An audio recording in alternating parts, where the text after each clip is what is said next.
दोस्तों, क्या कभी आपने सोचा है कि इंटरनेट कैसे चलता है और हमारा डेटा कम्युनिकेशन सिस्टम इतना फास्ट क्यों है?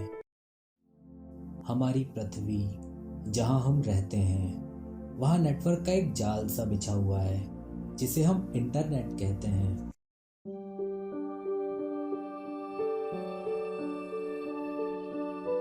हम इंसान आज चांद पर पहुंच गए हैं और रोज किसी न किसी स्पेस मिशन को करने में लगे रहते हैं।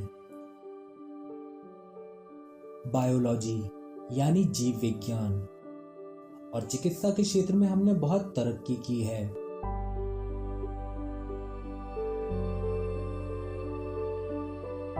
ऑर्गेनिक फार्मिंग यानी जैविक खेती की नई नई पद्धति हमने सीख ली है।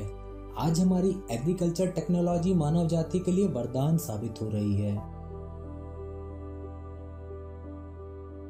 रोबोटिक्स और ऑटोमेशन इंजीनियरिंग के क्षेत्र में हम रोज नए नए आविष्कार कर रहे हैं।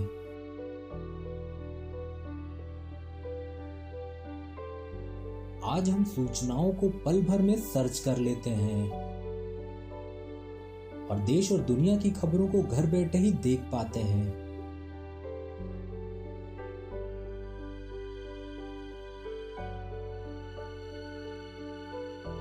और दोस्तों, मनोरंजन के क्षेत्र में हमने मोबाइल गेमिंग को खूब बढ़ावा दिया है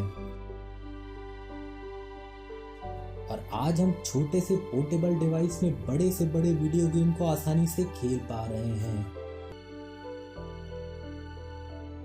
तो दोस्तों, ये डेटा कम्युनिकेशन कैसे इतनी जल्दी हो जाता है और हम दुनिया भर की इंफॉर्मेशन को कैसे इतनी जल्दी एक्सेस कर लेते हैं, ये जानने के लिए चलते हैं डेटा की जर्नी पर।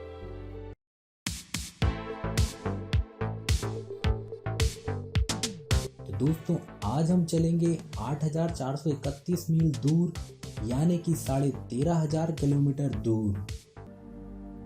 दोस्तों, ये है अमेरिका में स्थित गूगल का डेटा सेंटर।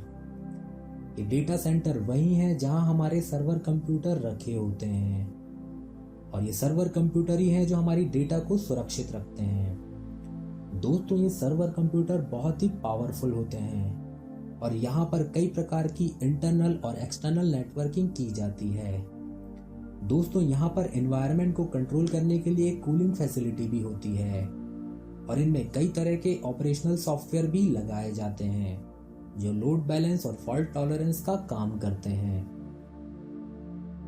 सन 2016 में गार्टनर, अमेरिका की एक global research and advisory firm ने एक रिपोर्ट प्रस्तुत की जिसके मुताबिक गूगल के डेटा सेंटर में कुल 2.5 मिलियन यानी कि 2.5 अरब सर्वर लगे हुए हैं।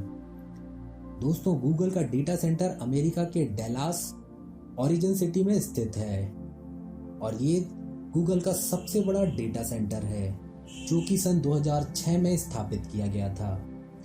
ये डेटा सेंटर कोलंबिया रिवर के पास बना हुआ है और इसकी लंबाई लगभग 80 माइल्स यानी 128 किलोमीटर है। अगर हम गूगल के डेटा सेंटर की बात करें तो उत्तरी अमेरिका में कुल 15 डेटा सेंटर हैं, वहीं दक्षिण अमेरिका में 3 और यूरोप में 8 डेटा सेंटर हैं। वहीं एशिया में कुल 5 डेटा सेंटर इस्टेब्लिश किए गए हैं जिसमें हमारा मुंबई भी शामिल है। तो दोस्तों, यहाँ पर मुंबई में भी गूगल का डेटा सेंटर है।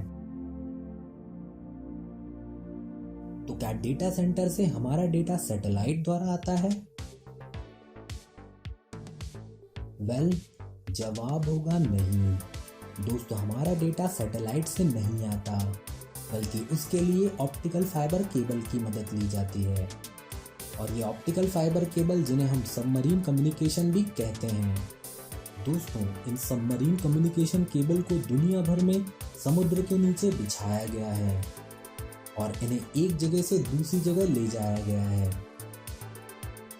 भारत में सन 2008 में फ्लैग मतलब fibre optic link around globe, तो दोस्तों ये 28,000 किलोमीटर लंबा एक सबमरीन कम्युनिकेशन केबल है जो कि यूके, जापान, इंडिया और दूसरी कंट्रीज के बीच बिछाया गया था और ये ग्लोबल क्लाउड एक्सचेंज द्वारा ऑपरेट किया गया था जो कि रिलायंस कम्युनिकेशन की एक सब्सिडियरी है और ये यूरोप और एशिया का चौथा सबसे लंबा सबमरीन कम्युनिकेशन केबल था।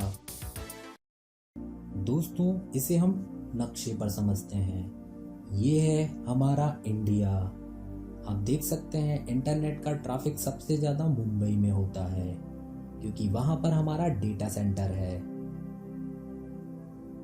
और मुंबई के बाद नीचे अगर आप देखेंगे तो वहाँ पर केरला में कोची, मद्रास, चेन्नई और तिरुवनंतपुरम में ऑप्टिकल फाइबर केबल बिछाए गए हैं।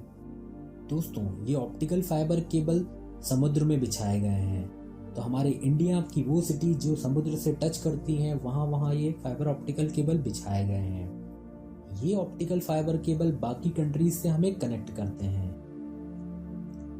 आप देख सकते हैं यहाँ बाकी की कंट्रीज आपको दिखाई देगी। तो जहाँ जहाँ हमारा महासागर या फिर समुद्र फैला हुआ है उससे होता हुआ ऑप्टिकल फाइबर केबल यहाँ पर दिखाई देता है।